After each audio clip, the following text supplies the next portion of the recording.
Hello and welcome to a Tesla update that I thought was important enough to highlight in a video for you. No, it's not a new car, although an updated Model 3 was released for sale around the world, and the Cybertruck is weeks away from hitting the roads. This is about a major milestone in Tesla's full self-driving effort, also known as FSD, that occurred on August 26, 2023, and almost nobody noticed. Please feed the YouTube algorithm by giving the video a like. If you want to see more like this, click subscribe and ring the bell to be notified of new videos. If you want to chip in on my expenses, I now have Patreon and YouTube memberships. What happened, you say? Well, Elon just drove his car, equipped with a pre-release of version 12 of Tesla's FSD software, around Silicon Valley for about 45 minutes with the car in full control as he picked several random points around the city. There was only one time that he took over, when the car got confused by a green light in a different lane. He live streamed it on X, which resulted in this potato camera quality video, but I'll include some relevant clips while I give you the critical information on this achievement. Full self-driving is the name of the holy grail of Tesla's efforts to improve safety on the roads and to change the fundamental nature of driving and vehicle ownership. Simple, right? Now, I'm not one of those game over or this changes everything YouTubers, but man, this is a big, big deal. This is the kind of technology jump that PhDs are granted for and papers get published in scientific journals. And it's all being done by less than 100 highly talented Tesla engineers. Okay, let's dive in. About 1 million people around the world die every year in auto accidents, and about 10 million are seriously injured. With numbers like this, we can easily see that humans are terrible drivers, and this is a natural scenario for a good computer system to make the road safer. How much safer will the computer system need to be before people and governments are satisfied? 2 times, 5 times, 10 times? Technically, anything above 1 will save lives and injuries, and anything better than that will represent the invention that saves the most lives in the history of humankind. Now, I've been writing code for 46 years, and it blew me away when Elon said, and here we're encountering some construction, and the car is just driving around the construction. So it has never seen this construction before. Yep, I just slow down for a speed bump, which is cool. And just slow down for another speed bump. And we did not program in. There's no line of code that says slow down for speed bumps. Again, there is no line of code that says give clearance to bicyclists. It is just doing what people do. It can read science without ever being taught to read.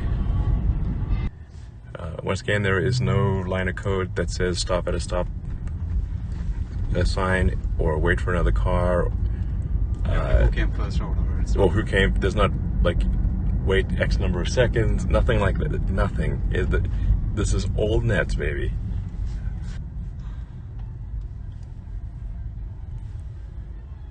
So here we are at a roundabout. So roundabouts are obviously pretty complicated. It's waited for those 2 cars. Yep, it just waited for those 2 cars to go and then did the turn. Again, I'm being somewhat repetitive about this, but we have never programmed in the concept of a roundabout. But we have not programmed in the concept of traffic lights. So there's not like, oh, this is a red light, this is a green light, and this is the traffic light position. We have that in the normal stack, but we do not have that in V12. This is just video training. Like I said, nothing but neural nets. So now it's making a left turn. So it's gotten itself into the left turn lane. Again, we've never programmed in the notion of a turn lane or anything like that. Pull over here or something like that, and the car should even respect those kinds of commands. Yeah, exactly. So, yeah. So here we're at a roundabout. The car is you know. I've never been to this roundabout before, and the car is not specifically trained on this roundabout. Yeah, and then once it's our turn, and So- it just proceeds. Yeah. No frills. exactly. So it waited for the correct amount of time, drove smoothly around the roundabout.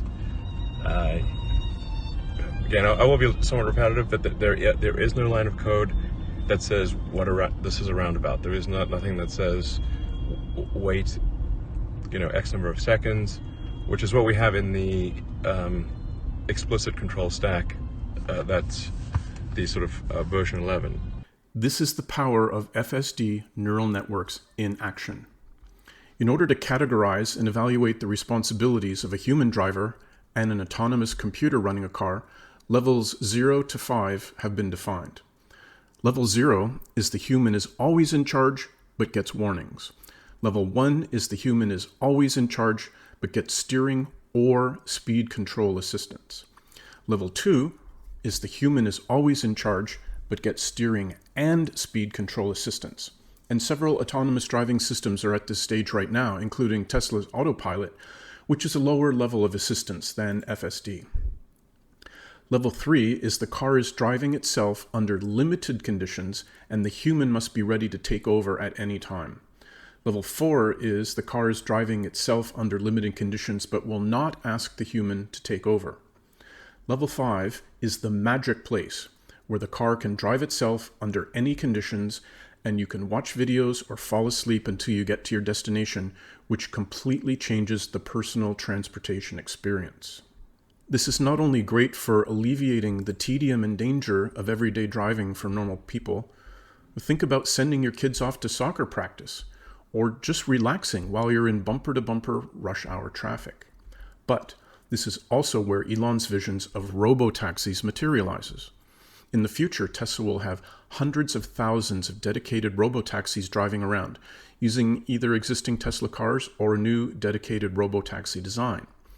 Elon has said that you can put your own car into the Robo Taxi fleet when you're not needing it, and it'll earn you money while you're at work or sleeping. This is a paradigm shift of how human transport and parking works. Most cars are used for about 2 hours a day, and that's an 8% utilization rate, which is a pretty terrible waste of your money. When FSD rolls out, you'll be amazed at how the world will change in just the next 5 years. At this point, let me contrast Tesla's FSD vision with that of other self-driving companies. Google has Waymo, General Motors has Cruise, and there are several others out there. And each company uses cameras to understand the surrounding area, but some also use infrared, radar, and LiDAR devices, and there are pros and cons with each of those technologies. The main differentiator between Tesla and the others is Tesla's foundational principle of being able to drop a car anywhere on the planet or another planet, Mars, and drive successfully in fully autonomous mode even without maps. Right. Exactly. Just like a human can go travel to a country they've never been to before and rent a car and drive around and be, maybe not quite as good as someone local, but you can still rent a car in a foreign country and drive around. And the other systems use high-resolution maps and GPS to let the car know where it is. Due to this, the other cars are limited to certain highly mapped cities like San Francisco and Phoenix, or certain stretches of highways. This methodology cannot scale, as it requires every square inch of vehicle-accessible land to be similarly mapped. And as you may have seen in the news, even within these limited areas, these cars have had major problems with their decision-making. Elon calls this design a local maxima. In calculus, a local maxima seems to be the highest number you can find on a function curve, but if you keep searching, you could find an even higher number. And Tesla's FSD is where the curve of the line ends up going straight up. Do you want your car to be stuck on a dead-end local maxima hill, or the vertical line with continuous training and a new and better version uploaded to your car every 2 weeks? Given the achievements of 6 years of beta testing, several different FSD software and hardware architectures for both highway and city driving up to version 11. This might not seem like much, but version 12 is not just the next version. It's not just an improvement on what came before. Version 12 represents the realization of Elon's vision for FSD, full artificial intelligence running the car. And yes, I heard you out there shouting Skynet and Terminator, so just calm down for a second. Which is what we have in the explicit control stack. That's the sort of version 11. There's over 300,000 lines of C++ in the explicit control stack of version 11, and there's basically none of that in version 12. Version 11 had a mixture of AI and 300,000 lines of hand-coded instructions on how the car should behave in certain traffic situations. But V12 deletes the human code and now depends only on neural networks. Entirely AI and cameras. Just like our brain works, which is neural nets and eyes. With this V12 software architecture in place, there is no need for any more fundamental changes in the FSD software architecture. It's all about adding more training video and tweaking the neural networks for better outcomes. Okay, if you're lost, let me jump back a little bit. The vast majority of software in the world reads in data, processes it a bit, and spits out a result. It does this with programmer-written code that uses if this, then do that logic. And that works fine for handling the ins and outs of your bank account. But how could it be remotely possible for piloting a car down a busy road? There are a near infinite number of situations you'd have to handle with specialized code on a case-by-case basis. Besides normal things you're going to find in traffic, think of some crazy edge cases. A tree is blocking the road. A parade is going past. A sinkhole opens up in front of you. 27 clowns get out of a car in front of you and start dancing in the street. Do you want to be the programmer to write code for that? What situation didn't you code for? What does the car do when it doesn't know what to do? This is why early on Tesla went with the concept of neural networks, which is a branch of artificial intelligence. Neural networks are pieces of software that take an input, like an image of a stop sign. Now, the code isn't based on human if-then code. It consists of a group of highly interconnected decision-making nodes, and each node is trained to recognize different aspects of the image, like finding straight lines, finding shapes made up of those lines, and categorizing colors. The output of each node is sent to nodes in the next level until we reach the final output of yes or no, this is a stop sign, is generated. The network is then trained on, say, 10,000 stop sign images. And based on how well the network makes its final decision on whether each image is a stop sign or not, the weighting factors of the nodes are adjusted by feeding the accuracy of the result back into the network. Additional layers of nodes can be added to refine the overall decision-making if necessary. And the bottom line of this is the more high-quality images you feed the network, the better your stop sign recognition gets. Now, think of all the different styles of stop signs around the world with different shapes, colors, and languages, and how each could be seen by a vehicle's camera in different situations, like bright light at night in the rain, partially covered in snow, or partially obscured by a big truck next to you. Now you see the kind of complexity that FSD is trying to overcome, and how amazingly hard this would be with if-then code. If you've ever done the classic CAPTCHA, where you have to pick the boxes with traffic lights, you may have been training somebody's neural network. Okay, now you've got the world's best stop sign recognition neural network. Now make one for every other type of traffic sign in the world. Then make more for every vehicle type, like cars, trucks, buses, bicycles, motorcycles. Then move on to pedestrians, traffic lights, traffic cones, garbage bins, construction zones, buildings, curbs, lane lines, on-ramps, off-ramps, roundabouts, and speed bumps. Good. Now you're at the point where you can recognize the important objects in your vicinity. Now, drive your vehicle through that area at 60 miles an hour. You'll very quickly crash your vehicle into something, leading to what rocket scientists call a rapid unscheduled disassembly.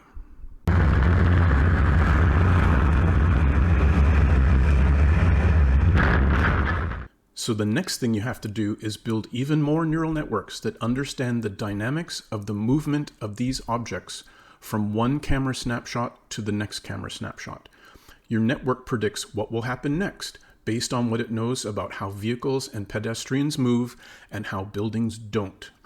Then you command the car to safely move forward. You could do it with more if-then code, and a big part of version 11 does just that. Version 11 is quite good on highways where not a lot happens from frame to frame, but getting it running smoothly and safely in a city street scenario is the peak of the FSD challenge and represents a local maxima for if-then code. This is where V12 comes in. Almost all of the if-then code is gone, replaced by yet more neural networks that handle the dynamics, analysis, and driving tasks. You may be wondering, how does the car become a good driver? Where is all the training data for the neural networks coming from? Well, all 4 million Teslas on the road today send video and intervention event data back to Tesla's data center for incorporation into the model. This is a massive resource that no other autonomous car company has.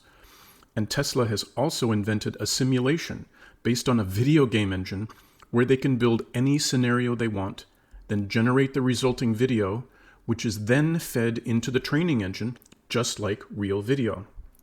And this is useful for training the network on rare or dangerous situations, like driving through a crowd of 10,000 people walking across a road in random directions. You ever been to Tokyo? Or recognizing and safely handling every kind of police and emergency vehicle, as has been highlighted as an issue in past betas of FSD. Yeah, data curation. And then whenever we find that there's something, say if the car doesn't perform perfectly, we give it more examples of what it should do in that situation, and it updates the weights, and then it works. Yeah. There is an important data curation issue here. You need to make sure the quality of the video you're feeding in is actually representative of good driving practices. Otherwise, the car will behave like a new 16-year-old driver or just a terrible driver, and we've all seen them in action. The better the quality of data in, the better the car will drive.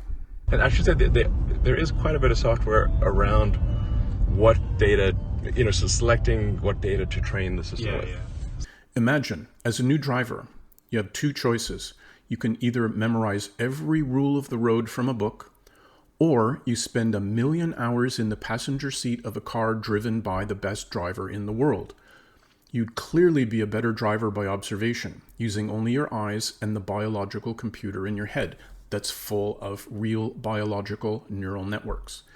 This is the difference between AI neural nets and hand coding every situation. And Elon made a point about stop signs. One of the sort of maybe slightly funny challenges we've had is that since the car is being trained on what humans do, humans almost never stop fully at a stop street. So when they get to a stop sign, humans actually almost never go to 0 miles an hour. They may think they did, but usually they're doing at least a few miles an hour. The regulators are they're really quite insistent that we go to come to a complete stop at stop signs, and when we looked at the data, only 5% of the time do humans actually stop fully. Even lower than that. Oh, like so 0.5%. 0.5%? Yeah. Wow. Okay, so It's basically, extremely rare. people almost never fully stop at stop signs. So we had to poll the fleet for rare examples that less than 1% of the time when people actually come to a full stop, and artificially train the system to stop at stop signs at the insistence of the regulators. We're driving around in basically rush hour. Intervention, sorry. Okay, so that's our first intervention. One technique being used to give immediate feedback to the training model is when the driver takes over during an FSD run, called an intervention. This event is sent directly to the training system and is analyzed to make an improvement in the FSD behavior for that situation. So every Tesla driver is literally improving FSD every time they drive the car. Don't be shy to take over in a sketchy situation. You're making the system better for everyone. Now, let's separate the neural network training effort from driving the car down the road.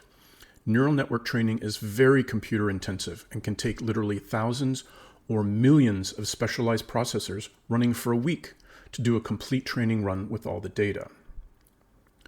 And Tesla has been using massive clusters of top-of-the-line NVIDIA graphics cards, as these can do thousands of operations in parallel at trillions of operations per second. Another 10,000 NVIDIA cards worth $300 million just went live in the Tesla data center, and yet it's not enough. So last year, Tesla announced Project Dojo, where they've designed their own custom neural network training chip, board, computer, and rack system. V12 is training on both NVIDIA and Dojo hardware at this point. The training cluster has 200 petabytes of data and video storage. A petabyte is 1,000 million megabytes. Try to imagine that.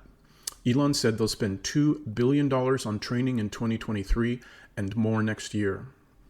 By January 2024, Tesla's training cluster will be in the top 5 most powerful systems in the world, and then targeting 100 exaflops by October 2024. An exaflop is a billion operations per second. Try to imagine that. With this scaling up, what took a week to train before now takes a day and a half. That means you can do more training runs as more curated video and interventions become available. Luckily, Tesla has $23 billion in the bank and profit margins that are far higher than any other car maker, so it's easy for them to fund this type of massive expansion. Tesla always thinks long term rather than next quarter's results. The output of these training runs are files with a compact description of how to be the best driver in the world. These files are automatically downloaded into each car running FSD and are executed inside the onboard, fully redundant FSD computer. There are 8 cameras around the car feeding data into the board, which then executes the network and commands the steering wheel, blinkers, motor, and brakes. Most cars are running the FSD Hardware board version 3, while some have been coming out of the factory with a new version 4. Version 12 runs on FSD Hardware 3 now and should run on Hardware 4 in about 6 months. And it's doing all of this on Hardware 3 with about 100 watts of inference compute.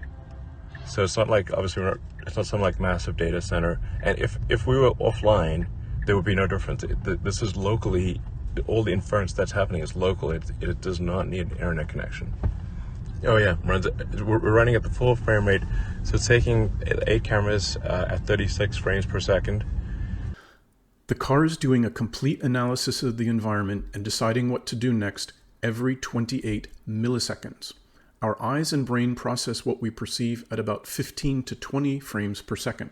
So FSD is already processing about double that of a human. To the FSD computer, the car is moving in slow motion, and it never gets tired or distracted or drunk or looks at its phone.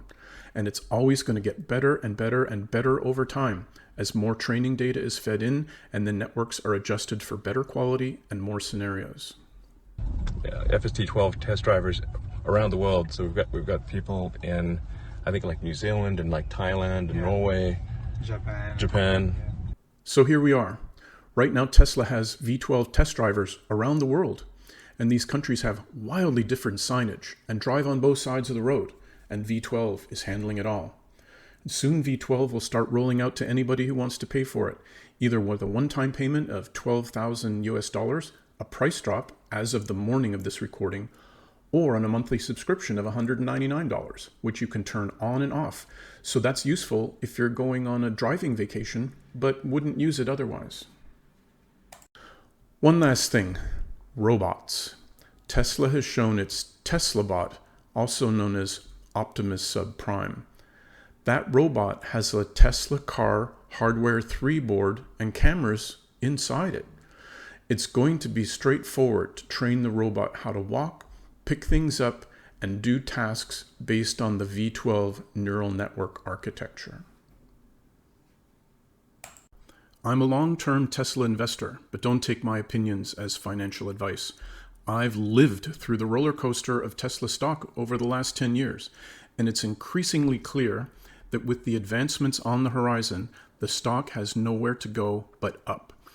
as Tesla dominates the car market, not just the electric car market, along with expansion into the stainless steel Cybertruck with nearly 2 million pre-orders, FSD licensing to other car makers who want to hope to stay in the car business, a new $25,000 model already designed and will go into production at the new Gigafactory in Mexico that just broke ground, doubling the capacity of the Gigafactory in Berlin to 1 million cars a year, nearly doubling the Gigafactory in Nevada for battery and semi-truck production, electric semi-trucks completely upending the long-haul truck industry, charging station partnerships, solar roof, home batteries, and grid storage batteries. Okay, I'll leave it there. Keep an eye out for future FSD announcements and demonstrations. I, for one, welcome our new robot overlords. What about you? Just before we wrap up, I want to thank my Patreons, Peter Bouvier and Puppy, for their support. We also just popped over 2,000 subscribers, which is quite a nice milestone for my little channel. All support is greatly appreciated. Hey, I hope you enjoyed the video, and if so, please give it a thumbs up. I see that 81% of the viewers aren't subscribed. Please do, as it does help the YouTube algorithm. Take care and see you next time.